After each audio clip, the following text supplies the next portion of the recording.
Hello there, everybody, and Dano here from the critically acclaimed podcast Disrespect, featuring Tomcat and Dano. So tonight I actually have one of my first YouTube channel videos, so I wanted to do a few of these for the podcast that I will be putting on my YouTube channel, Dano Goes Pro.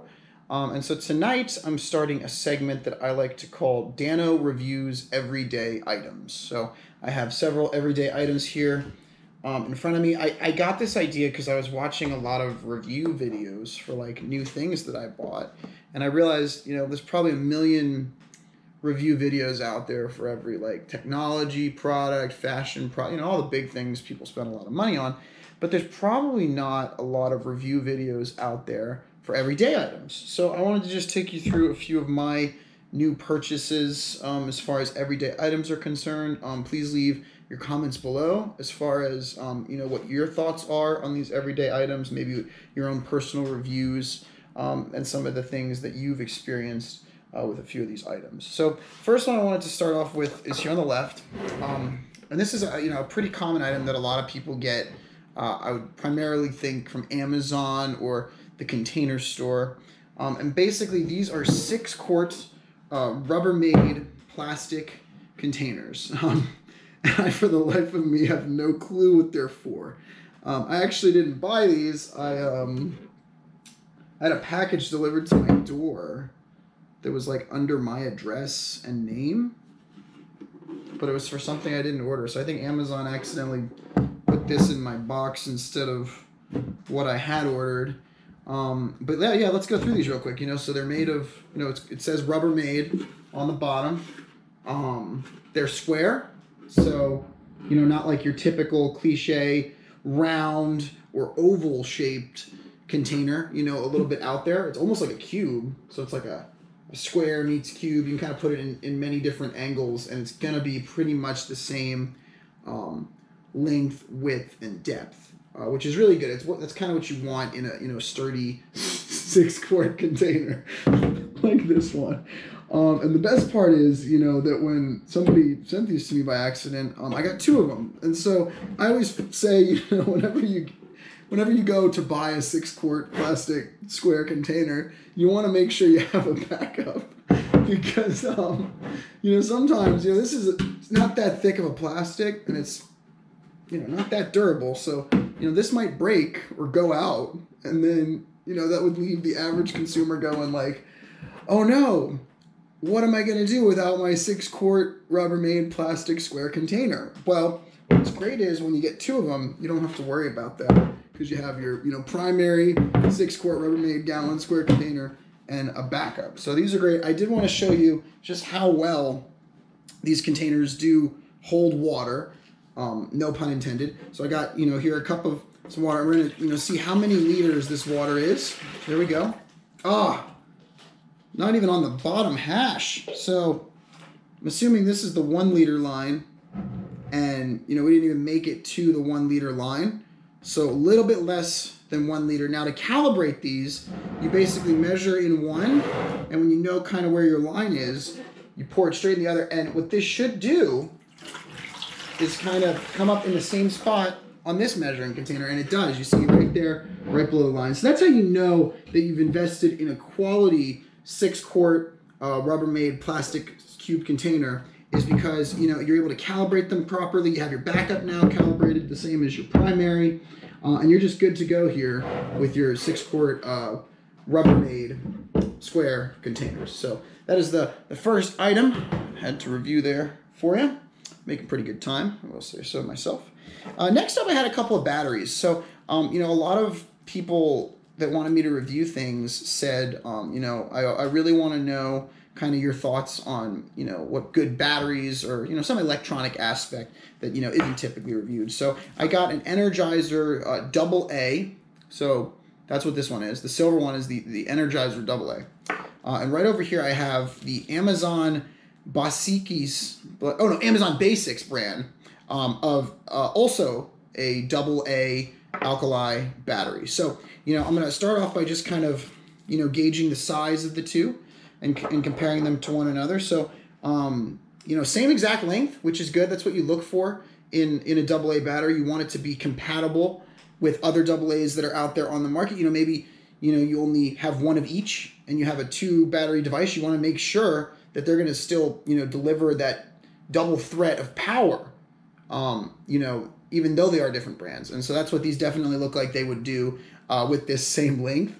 Now, what's also great about these is I really like the shell of the Energizer one a little bit better, just because it's really shiny. It kind of pops with where it says Energizer on the battery.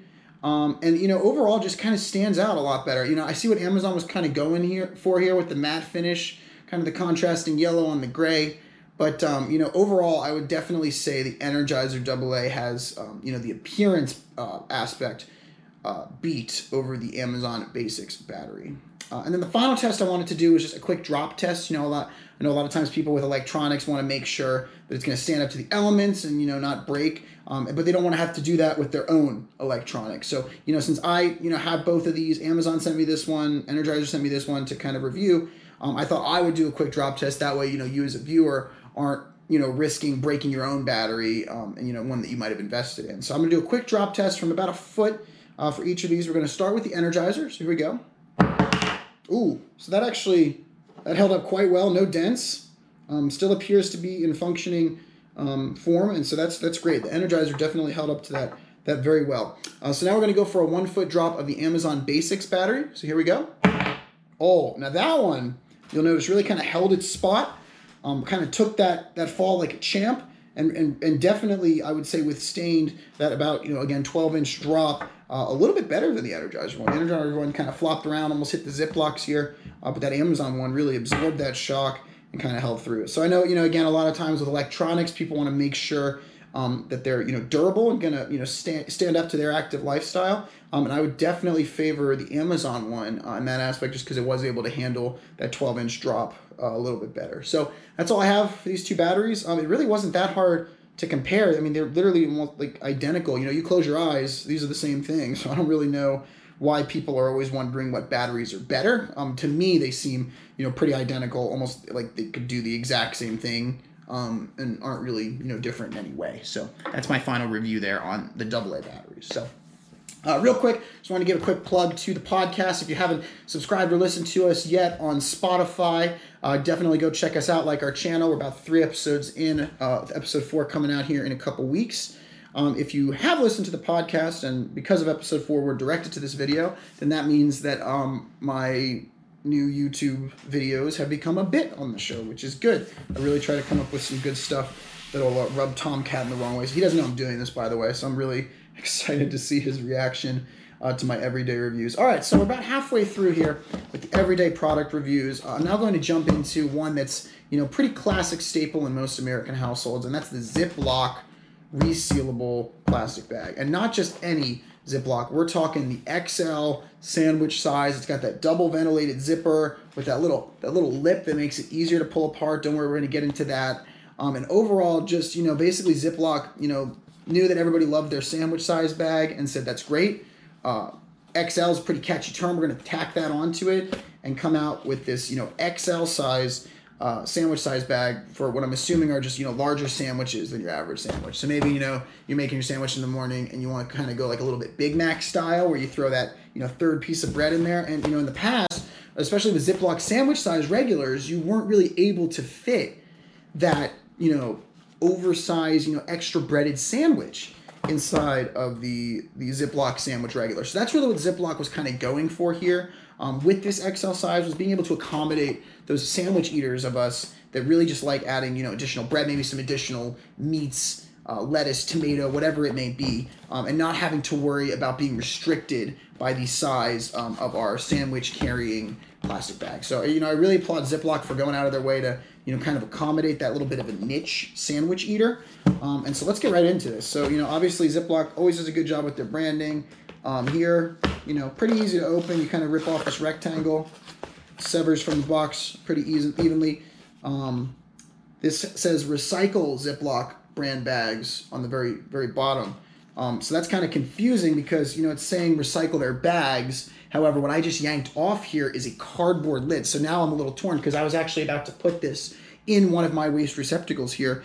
And, it's basically telling me on this to recycle the bags, which are, they're in here, but not really kind of cluing me in on what to do with the cardboard that's in my hand currently, and also the one that's, inevitably going to need to be taken care of after all the Ziplocs are gone. So a little bit confusing there with the recycle Ziploc bags. I'd love for Ziploc to maybe kind of clear that up in the future, kind of clarify, are you talking about the entire Ziploc product, including box? Or are you just talking about saying, don't recycle this. This is cardboard. We want that in the trash. Just clear up the message. I like them either way as a company. I'm not going to judge them. If they do say recycle versus trash, but just, something that might clear it up for future users of their products. So I'm going to go ahead and pull out the first Ziploc here. Very easy pull. So that came out quite easily. Ziploc does do a really good job of keeping their bags in, very easy access. So let's say, you get one bag out. That's simple. But to do the quick 1, 2 right after that, so that took a little bit, but to get 3 bags out that quickly is, I just applaud Ziploc for having such a quick access bag, because you're making sandwiches in the morning, you got 3 kids, you want to start knocking out sandwiches. Not only now are you able to make them that thicker, larger breaded sandwich because of the XL size, but you're also able to just really good on the quick draw with the Ziplocs, and you're not going to be taking up too much time in the morning fumbling through a Ziploc box trying to find the right bag.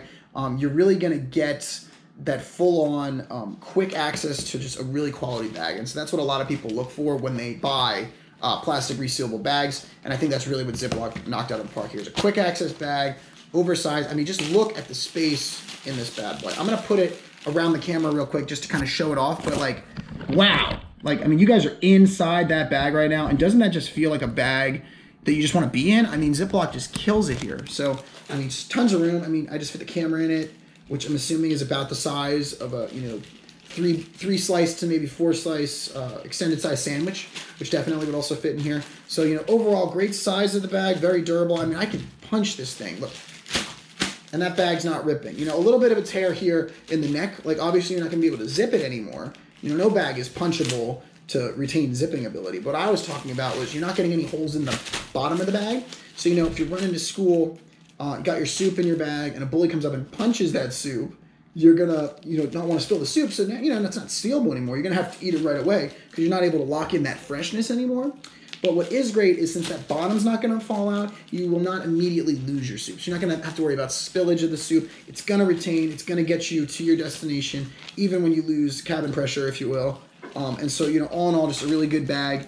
And I'm very proud of this product. Ziploc again knocked it out of the park with the size and kind of how those bags work, and again just overall stepped it up, and this is again the 30 count of the XL sandwich size Ziploc plastic bag. So that was another great product, everyday product reviewed by Dano. So moving on, I'm actually getting a little thirsty, so I'm going to kind of cut the line here and review my next one. So this one is less of a review and more of a product comparison. So in this one, I'm going to be reviewing 2 models of the Ozarka water bottle. And so for those of you who don't know Ozarka, maybe you're from the Northeast or not in a city or state that serves the Ozarka brand. It is one of our higher quality natural spring waters here in Texas. I get this typically at Tom Thumb or Walmart for around $3.49 to $4.49 per case, and that's in this size, of course. And then recently I came into possession of one of their more mint condition mini bottles, and these are just super sleek, super cool. I always like to compare it to just the top part of this bottle, so it's almost like you chopped that bottom part off and said, hey, pop the top of that muffin, that's all you need.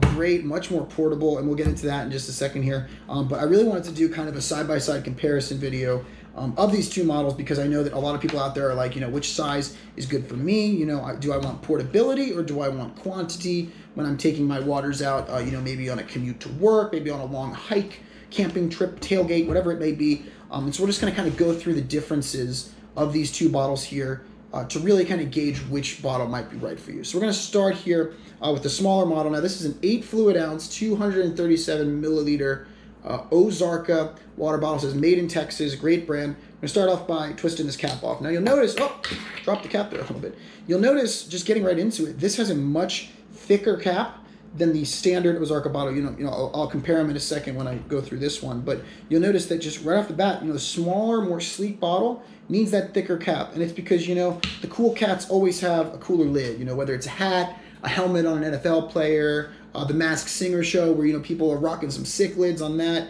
You know, cool cats always have the thicker lid, and so that's, you know, really what the smaller Ozarka bottle is trying to be, the cooler, more portable, sleeker version. So to be rocking that thicker lid, that cooler cap, I think that's what they're really going for there. So now I'm going to try the product, I'm going to taste the water, and we're going to see just how good this 8 fluid ounce version of the Ozarka bottle is. Let's try it out.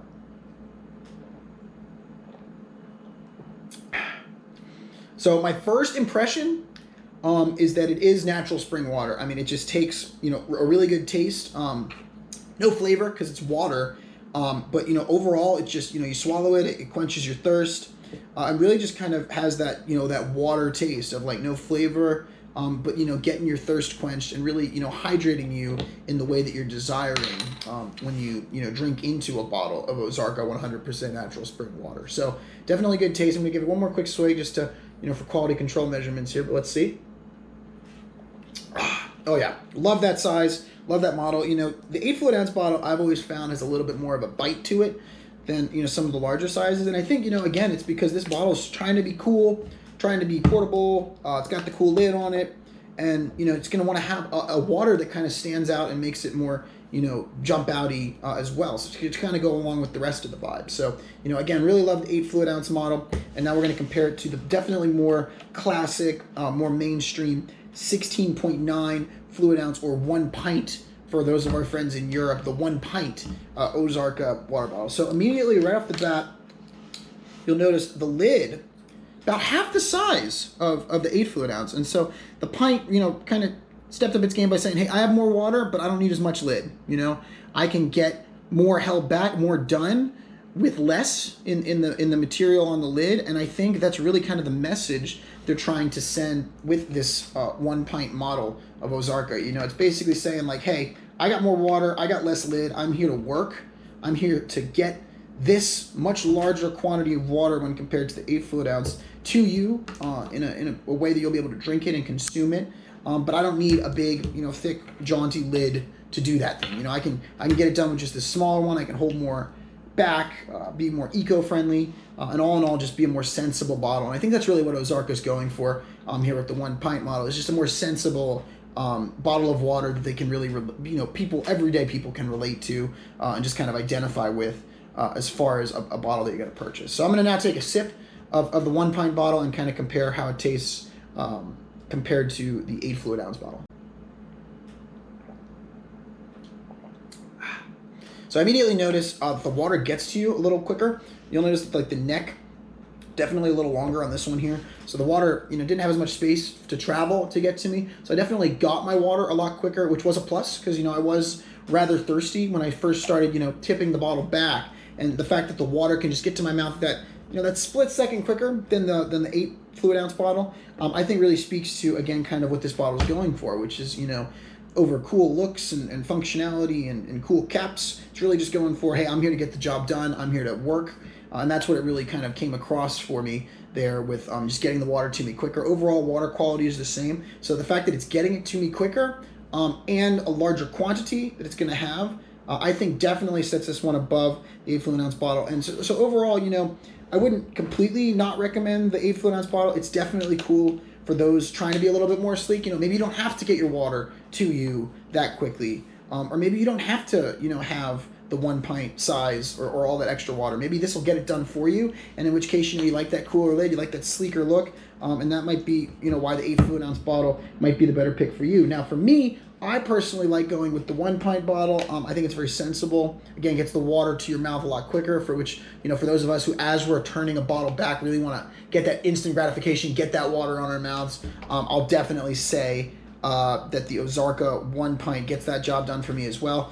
Plus, you know, the thinner lid, just again saying, hey, I'm here to, you know, work. I'm not here to need a lot of extra to get more done. I'm here to, you know, get it done for you guys in a water bottle form. So again, that's my overall review comparison between the Ozarka 100% natural spring 8 fluid ounce bottle and the Ozarka 100% natural spring 1 pint bottle. So hopefully I didn't make you too thirsty. And again, I actively buy both of those models. I think they're both pretty good. Would highly recommend them to anybody looking to get into the water bottle game or maybe change up their current water bottle review. So drop me a link down below of maybe your favorite water bottles and some of the bottle brands you recommend. I'd love to see size comparisons. Maybe a cooler, sleeker bottle or model than the 8 fluid ounce, and it has a cooler lid or something like that. I'd love to compare and contrast. Maybe do another video comparing some different brands of similar sized water bottles down the road. So the final that I'm gonna have up for you today is one that's very kind of unique to me this time of year.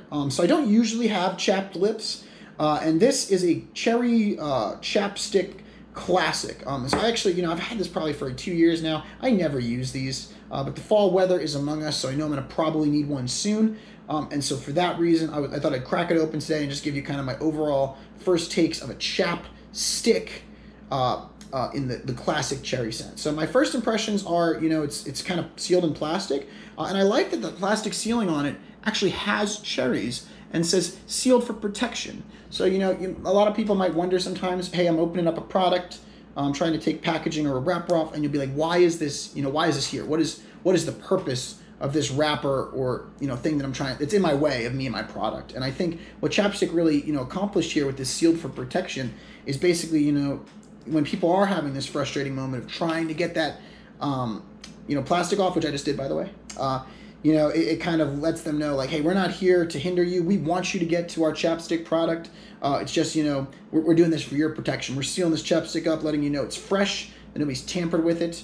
And we also want to convey that to you during this, a little bit of a struggle in some cases that you have in opening these chapstick or, any plastic sealed item in general. So I'm going to go ahead and take the lid off here. Immediately notice a pretty clear inside white lid, made of plastic most likely. Fits right snug over the top of the base of this chapstick.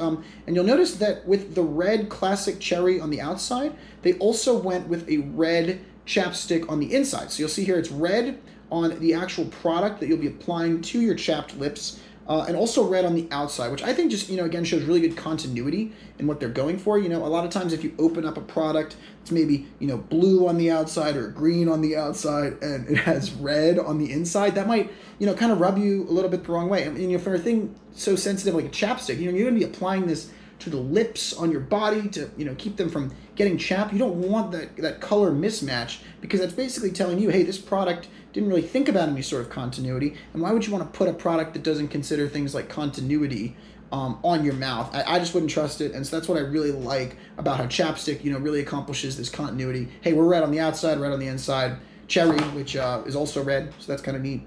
And really good continuity that they went for there. So now we're going to talk about crank distance. And so I'm going to actually crank this sucker all the way up, because everybody, always wants to know, hey, when I'm buying a chapstick, exactly how much am I going to get out of it? Some chapstick companies will fake this. They might not put as much in and just kind of oversell it to you with the wrapper. But you'll see here, chapstick, a good job, as always, of crank distance. You'll see how the chapstick product itself is about the same length as the container that it's in, which is really good. That keeps it them true to their word that you're getting this much product when you buy it. And also the ease of cranking this bad boy. So, I just jacked this up all the way to the top. A little bit time consuming, a little bit cumbersome on the hands here. A little sore, but not too bad. Honestly, a good little finger workout. A lot of people have leg day or arm day. Sometimes I just like to have finger day, where I'm really, working my hand and wrist and finger muscles. And so for that, I'll just come in, do a few full cranks of a chapstick. That's primarily what I use these for, since I don't really have chapped lips. And I just think, chapstick always does a good job of giving you that full turn velocity, being able to get it all the way up to see that you are purchasing the amount of product that you thought you did. It's just overall really good with that distance there by chapstick. So I don't actually have chapped lips right now. And again, I don't really ever wear this. So that's all I can say about this. It definitely smells like cherry. And another thing about that is to go back to the continuity point I made earlier. Not only is chapstick, chapstick likes to play with all of your senses. And the first sense that they play with, obviously, is, touch and feel. That's how it goes on your mouth. That's what it's primarily for. And that's if their product works. So chapstick playing with your sense of touch and feel right off the bat with, that being the product. But next, they really like to appeal to your sense of sight and vision. And that's what we talked about a little earlier with that continuity aspect between the red product in the chapstick as well as the red labeling and coloring on the outside. So, not only are they going to get you with that touch and that feel of the actual product, they're going to get you with that visual continuity as well that just, kind of brings them home as a brand that you're really going to want taking care of your chap needs. And then finally, the biggest thing that, obviously you as a viewer can't see is the sense of continuity in the smell. So there's definitely smells like cherry, which is great because they happen to have written classic cherry on the side. And so that, again, back to the same, for the visual aspect, we had red on the inside, red on the outside. For the smell and the scent aspect, we have the scent of classic cherry and then also classic cherry written on the side of the bottle as well. So that kind of, brings together visual and smell and ultimately kind of ties in all of those continuity aspects that Chapstick as a company are going for. And finally, I did want to read off the size or the instructions on this. So it says marketed by Pitzer, Madison, New Jersey, 2001 Pixar Inc. For most recent product information, visit www.chapstick.com. So right there, I just love that message as a company. They're basically, they're not trying to hide. They tell you exactly where their marketing department is located. They give you the address and the zip code, as well as the year that they created the company and that name. And so it's like, it's basically like them saying, hey, you don't like our product? We're here on the side to deal with that personally. And that's just the ultimate sense of accountability. It's a company that's not afraid to let you know where they're located, how to get there, when they've been started as a business, and just kind of give it all to you up front. So if you do have any issues or want to make sure that they're being transparent, you can call them out for it and just kind of ultimately know where they are at all times in creating a product that's going to take care of your chapped lips needs. And then finally, for the most recent product information, visit www.chapstick.com. That's just great as well. I love websites. I visit a lot of www. With something in the middle and then .com at the end. I visit those all day. And so it's nice to know that Chapstick's not only taking care of you from a product standpoint, it's also giving you another website to listen to. Everybody loves a good website. And so, not only are you getting a great classic cherry chapstick with this, but they're also recommending an awesome website for you to check out as well, which if you're a person like me and just love websites, awesome that they're giving you that as almost like a bonus item in your purchase of a cherry chapstick. So that is it for the chapstick review. Again, great product. I'll probably start getting chapped lips here in a week or two, which will suck, but I'll have good cherry chapstick. For those of you who don't know, this chapstick was actually made famous in the Katy Perry song, I Kissed a Girl. I think there's a line, the taste of her cherry chapstick, which I did confirm prior to filming this, was the same brand and model of this chapstick. So this is the cherry chapstick from that song, which again, I think also speaks volumes to this particular flavor, already being featured in a song. Again, a song that definitely caused up a lot of controversy for sure, but, none of that really had to do with the chapstick. It was, probably the message of the song being a girl kissing a girl. That stirred up a lot of controversy, a lot of people with different sides on that. But clearly the line, the taste of her cherry chapstick, that, it could have been any flavor or any brand of lip balm product, and it would have, the same message would have been received for the content. So nothing to blame chapstick on, and awesome that it was able to be featured in a song. Not a lot of, cosmetic or particularly lip chap prevention devices are featured in music videos and things like that. So chapstick definitely killed it there.